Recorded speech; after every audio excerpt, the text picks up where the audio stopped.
How sweet it is to be on location once again. Yes, indeed. Yeah, come on down here, my friends. How are you? Oh, look at that. We're streaming live at Coronation Park in Toronto. Welcome to another edition of Here and There. If you're new to the program, it's good to have your company today. And if you're a regular viewer, thank you so much for your support. This is really just a beautiful spot with an incredible history. You know, there are thousands of people, I'm sure, that literally walk, jog, cycle around this park, not realizing the history and how it became to be. For instance, this right here, this is an island. This wasn't here 80 years ago. So we're going to talk a little bit about that here as we explore Coronation Park. It's going to be a busy show, though. Beautiful stuff coming up on the program. In addition to the scenery here and the proximity to the lake, of course, full forecast. Hey, we're pushing into our first heat wave of the season. Likely record-breaking temperatures for tomorrow, so we'll have that. We'll also cover your beach report. That's good news. An AKQ. A brand new Anwar night query. I'll get into that in just a moment. And we're going to show you what the world's largest sailing yacht looks like. Hey, if you purchased anything on Amazon in the last 19 months, you helped them buy it. I'm just saying. But I think you'll be surprised just how much luxury money can buy. Anyway, let's get to the program. So the first thing I want to start off with is the AKQ, the Anwar Night Query. And you know, this show partially inspired it because over the last few weeks I'm starting to get all my summer activity, my gear. And I thought, oh, I have the perfect chair. It's a camping chair that's collapsible, it's portable. It would be perfect here. It would have been just ideal. And then I realized I lent it out to a buddy of mine for a fishing trip. Now, this was last fall. I never got it back. Yes. So that's the AKQ today. Have you ever loaned out something and never got it back? Could be a family member, a friend, maybe your neighbor, that whippersnipper. Answer that. Tell me, have you loaned out something and never got it back? And of course, we'll be connecting with you. We have a lot of people joining us. Rana saying good afternoon. Also Janice, Sarah saying happy Friday. Don is here. Welcome, Don. Lois, hi from Lindsay.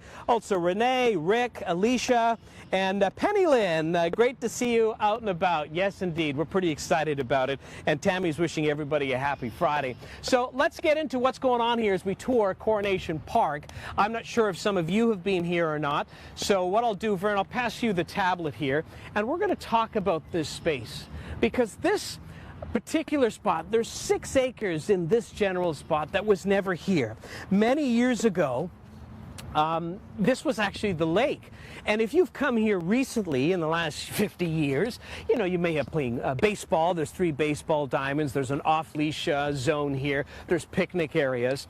But back in the 1930s, this was all still the lake. And what happened after World War I, and in particular during the Depression, they wanted to offer work to people. Because of the Depression, they wanted to say, we can provide some work, and that work is to build this island.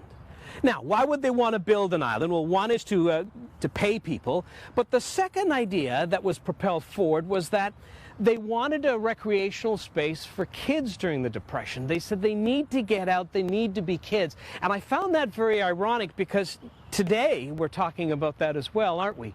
The fact that we're talking about kids need to be outdoors, they need to be in a playground, they need to connect with nature. And of course, COVID is a different thing than the Depression, but there are some similarities in terms of restrictions. So that was the other idea. 1, we can provide gainful employment, and 2, we can create a recreational space. So all of this was filled up. Yeah, they had steam shovels, you know, that would dredge the lake, but to fill up with the soil and the sand was all done by hand and horse. So you can imagine, you know, how many, I want to say wheelbarrow, but it was probably called a cart back then, how many cartfuls of soil and sand were used. We're talking thousands upon thousands. In fact, I want to show you an illustration here. I've sort of drawn on this particular space of Coronation Park. So you can see we have from Strawn and then we have all the way through in and around what would have been the HMCS, the barracks. So this is a very wide space that we continue to explore to this day, but all of this was filled in. Isn't that fascinating? And now you'll notice all the trees around. You think, well, that adds to the beauty, and you're right, it does. But these trees aren't natural, because remember, this was actually the lake. They were all planted. And if you look carefully around, there's actually a circle here. So there's sort of they've made a pathway that circles around it. And in the center of this circle, you have this one tree. Now this is a royal oak, but it's been named King Oak. The reason why? Because this tree was planted to commemorate the coronation of King George VI, and there you can see the actual plate. So this royal oak tree signifies his coronation. And you know, oak trees, man, they are magnificent trees. There's over 600 different species. This one, of course, has been manicured a little bit. They're trying to take care of it the best they can in the city. Depending on the type of oak, though, it can live hundreds of years, reach heights of 45 meters, 150 feet. And one tree, you know, in good times, because there's a lot of, you know, pests that are problematic, especially in urban environment, but a good oak tree, if it lives a long time, can generate 10 million acorns. That is a Mandarin buffet that goes on for squirrels.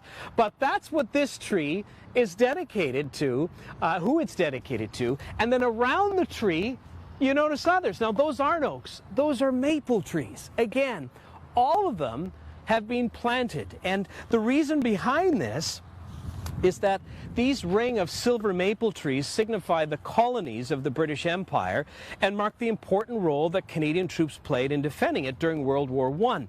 And, you know, we lost 61,000 Canadians during World War I. So you can see the synergy here. Now, when they built this, it was estimated, some of the records say about $112,000, and in today's dollars, close to $2 million. I want to continue our journey here, and as we do that, I'm going to grab the tablet, and we'll connect with you. And we're going to walk this way because I wanted to show you that if you come here, you can actually see some of the markers in some of the trees. So you'll see some of the pathways that we're going to walk through. But isn't this just beautiful? Really just amazing stuff. So Giselle says, good to see you out and about. Joining again from Burlington. Helen says, on my way to Whitby, but watching as I'm not driving. Well, good, I'm glad. Shar says, yes, I'm back on location, and you made it home in time to tune in. Well, I appreciate that. And the trees here, again, all of these were planted in honor of Canadian soldiers. And there has been a huge restoration effort in terms of some of the markers because they have eroded, you know, they're, 70, 80 years old. So some of them are quite worn out, but they are restoring them. So I'll show you a couple here. You'll see this one right here, very hard to make out, right? I mean, you can just see a little bit of the writing. And then we'll go to this one over here. And again, a little better. So you can see 3rd Battalion. You probably won't be able to read it on the camera here. 1st Brigade, 1st Canadian Division. And then we'll go to this one, which is much easier to be able to make out. And the reason why I point this out, like if you're looking for something to do with the kids or the grandkids, nieces and nephews, and you want to come out, now that we're able to go out again, and I must say that we are being as responsible as we can. The crew have masks. I have my mask on here if we're going to get too close. So you have to be responsible. But this is a real neat way to engage the kids about our history. So this is 319, 4th Battalion, 1st Brigade, 1st Canadian Division. So again, this is tree 19. So they're all, put here with a purpose. So, Shauna says, I purchased a tree last year in honor of my grandfather who died in World War II. Well, that's really quite something, and I know there's a number of programs that are in effort to do that, which is just great. And the thing is, this is something that we have to make sure that we connect with. We can't forget that, and now perhaps it's even more important when we look at the sacrifices that even our frontline workers, healthcare workers are doing. We have to remember, the blessings that we have in our lives are because of somebody else, the hard efforts of somebody else. And in this particular area, it's about the Canadian veterans.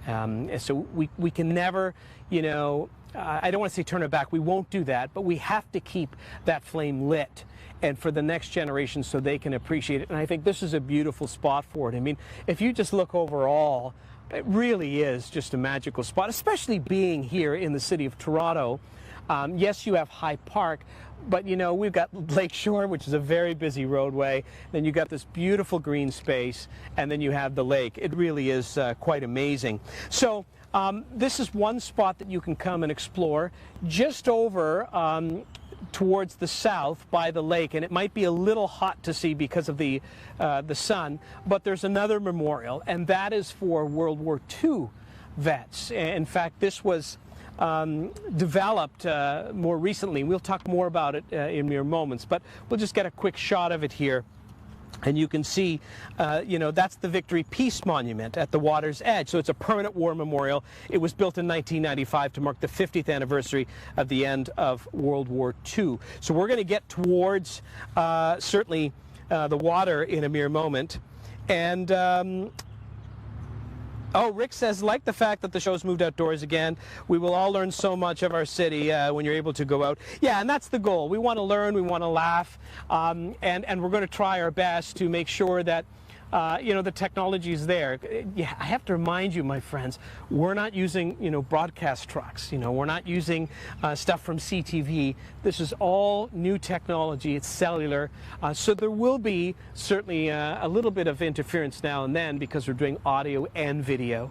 But the fact that we can go out here and connect with you and tell a story, I think is a very cool thing. So I appreciate your long-standing support.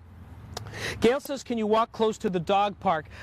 We will effort to. It's actually not that far away. We will effort to. And yeah, thanks, Ricardo. You could just see down towards the end. Now, I'm assuming, Gail, you want to know if it's good enough for your pooch. You can just see it almost looks like there's mulch there. And there's some dogs. So maybe we'll try to get there after we get to the forecast. But I certainly want to do that. Ron says, who is CTV? Well, that's very kind of you to say. Anyway, it's all good. So again, we're asking you on the AKQ, though, today, if you loaned out something that you never got back, and what was that item, and who did you give it to, and it never returned. Now, as we get to the forecast, I want to start off with the beach report, because we have the water right here. Now, you can't jump in the water here, mind you, but there are, of course, many beaches. So let me bring up the board for you, and I've listed all the beaches that are open. Technically, they've never closed, but the key here is that lifeguards are now once again on duty. So I've listed them all up for you, and including the blue flag beaches. And you know, that might be something that you want to consider, especially if you have little kids, because the blue flag means that it meets high environmental safety and cleanliness. And you know, again, if you have little ones, that should be a priority. I mean, it should be a priority for everybody because of E. coli counts. But that's something you may want to look at. Marie Curtis and Sunnyside Beach are not blue flag beaches, but Marie Curtis at last check actually has a splash pad that is open, again, at last check. So that's another option, because you're going to need certainly to you know, get either closer to the water, because the heat wave is going to really kick up starting tomorrow, and or take the kids, whether it's in the water there or a splash pad. So let's take a look at your forecast. We are still going to be above seasonal, so this is good news if you have a pool. But the takeaway here is that it looks like the heat is really starting to ramp up. And I got to tell you, considering last Friday we had snow, I think this is okay. We'll take it, but you do need to pace yourself, because if you don't have AC, it could be potentially dangerous. Always cooler by the lake, at least 8 degrees cooler today. As we continue to connect with you, John says 30 degrees, I love it. Kathy says, appreciate all your info. I learned so much. And Janice says, love hearing you doing the weather. You are missed. Thank you so much. And Linda says, so glad you're doing this. Well, thank you for that. Brenda is cheering on summer. And Ron said he lent out his ex-wife. Okay, well, let's not get mean, all right? We're not going to go there, Ron, but I thank you. Brenda says, sorry she's late. That's okay. You can always watch the replay. It's all good. And Jeanette says, the suits at CTV are crazy. They should have given you your own show doing this. Well, you know what? The irony is I pitched it to them, and they didn't even respond. So what does that tell you? I don't know. But yeah, Ron says, hit that like button. Absolutely. And Laura says, Jamaica is sharing the weather with us. Yes, they are, which is fantastic, because I think we need this, especially when you want to get out. Now, I want to just show you by the water here. Actually, let me backtrack. Sorry, Ricardo. This is the memorial I was talking about. So this is the one that was built in 1995, and really just a beautiful structure. So this was, you know, for World War II vets, and you can see there was a lot of work put into this. Just a beautiful spot. And you can see the permanent war memorial is a place to come and to gather your thoughts. And I think quite a striking job, without question, what they did here. They put a lot of thought into this. And again, I think some of you may have driven by here, may have cycled by here, not knowing what's here. So again, this is Coronation Park. We have Ontario Place to my left, and then we have downtown core to my right. As we look at the boats, though, you know, there's a sailing club and 2 yacht clubs here. And you know what's interesting, because of COVID, that actually it's one industry that has soared, or well above staying afloat, and that is the shipping industry. Some analysts are saying this will likely be the best 16 months in its history. And that is because of COVID, and those who had the money, they wanted to create their own sort of social distancing by living on their yacht, and they actually can fly in some of their friends. So I want to show you, we got these boats, but I want to show you a boat that if you purchased anything on Amazon in the last shy of 2 years, you helped Jeff Bezos buy this. Take a look. Now, maybe not exactly that, but something that looks like it. And this is what will likely be, because it comes from the same manufacturer, and it is a sailing yacht, and you can see the 3 masts, and it's being built in the Netherlands. And this will be the largest sailing yacht in the world. Really quite amazing. And of course, with the 3 masts, you can't fly your helicopter, so his yacht will actually have a support yacht, another vessel that will follow behind. That has a helipad, because his new girlfriend actually is a pilot, and he's learning how to fly, and it'll keep the Sea-Doos and all the toys. But this is the inside of what is the Flying Fox. Now, there were rumors that Bezos owned the Flying Fox. Amazon officially denied it.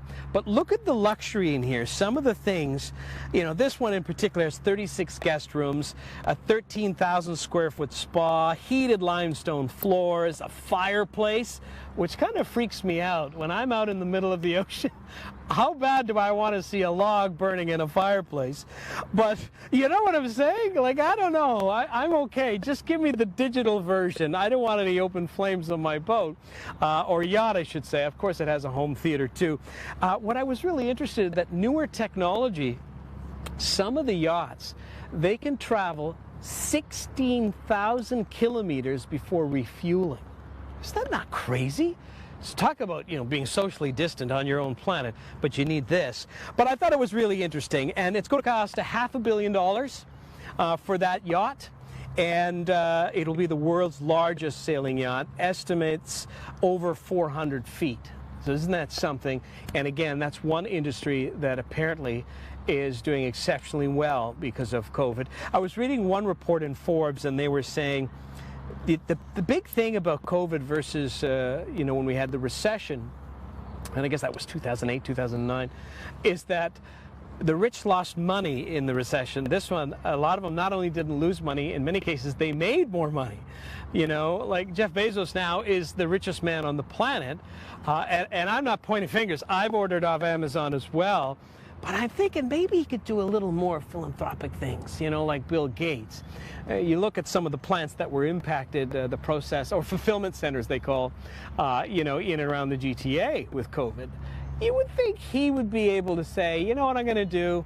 I'm going to coordinate with the government. We're going to do vaccinations. We're going to offer sick pay and all that sort of thing. But anyway, I digress. I just thought it was very interesting. You can take a look at that. So very quickly, we're going to. Jennifer says a beautiful canopy of trees. Moraga's joining us, saying hi from Georgetown, and what a difference a week makes. Yeah, isn't this beautiful? Oh my goodness. This is a good way to end off a work week, I would say, that's for sure. And Sarah says, a beautiful afternoon watching me while sitting on the back deck. Well, I appreciate that, Sarah. And also Kathy says, beautiful park down by the lake. Great seeing you out and about again. Lois says, wow, so much work. Thanks. Lois, thank you. I appreciate that. Yeah, we do put quite a bit. We try to make this the best we possibly can. And also, let's see here. Jack says we should call this the ATV network. I like that. All in favor, motion carried. I like that. Let's hop over here now. And a couple more comments here. Ron says, oh, that's very kind of you. Nobody does a better job of the weather forecast than our favorite weather weenie. Thank you very much, Ron. Very kind of you. Allison says, love seeing you on your day trips. Oh, yes. Brenda says I should wear a hat. Protect your skin and your head. You're absolutely right. I actually have a hat in my bag just in case. Because we're under the trees, we're going to limit. But you're absolutely right. Practice safe, son. Janet says, love the show. And Brenda says, beautiful tribute. It really is. I mean, this is striking. And again, about bringing the kids, right? Teaching them about history. This is something, it's a tangible experience. They can touch, they can walk on it, they can understand it, and they can connect the dots as a parent as you explain it to them. And I think that's a really good place to start, especially with young kids, talking about sacrifices that our fellow Canadians have made. Lois says, great to hear you do the weather, enjoy the history lesson. It's nice that also people bought his almost ship. Well, and he's going to get it probably within this year because he's retiring, right? And, I was thinking, the fact that we all contributed to it, we should all get a day on it, right? Don't you think? Let's say if you spent more than $500 on Amazon purchases, you have a right to at least either be a guest as a VIP, depending on how much you spend, and you go on the yacht. Just a thought. Let's see. Yeah, Linda says that is over-the-top luxury. Oh, Giselle says, when I win the Lotto Max tonight, I'll consider a yacht. Giselle, when you win that and you get the yacht, you're going to need a full-time weather specialist. I'm just saying. I'm ready for that, okay? Oh, man. Kathy says, looking forward to being able to get down to Queens Quay to take my dog for a walk, our favorite place in TO.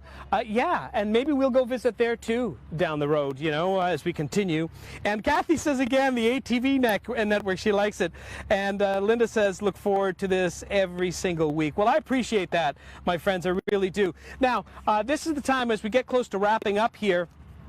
Support what we're doing. So show us the thumbs up, the hearts are better, and really important, be sure to follow my page and share. Tell your friends about it. This is about us connecting, distraction of what's going on every day during the lockdown, although we're starting to see, I can confidently say, we're starting to see that little light at the end of the tunnel now. But please support this show, give me some hearts, share the page, and follow me. And of course, I'm on Instagram, on Twitter as well, where we promote the show and what's coming up.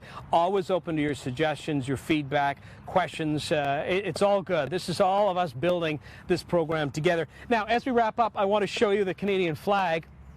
And this is a beautiful way to close out the show, because this is, a huge flag. It's 20 by 40 feet, and it was dedicated to victory and peace back in 1945, that flagpole. And this is really, a testament of the beauty that we have in the city and the wonderful things that we enjoy. It's because many people have sacrificed for us. So I think this is a beautiful way to wrap up the show. On that note, my friends, I say thank you so much for watching. And we hope to have your company again next week. Where will I be? Well, here and there. Take care of yourself, be safe, and we'll see you next week, guys. See you later.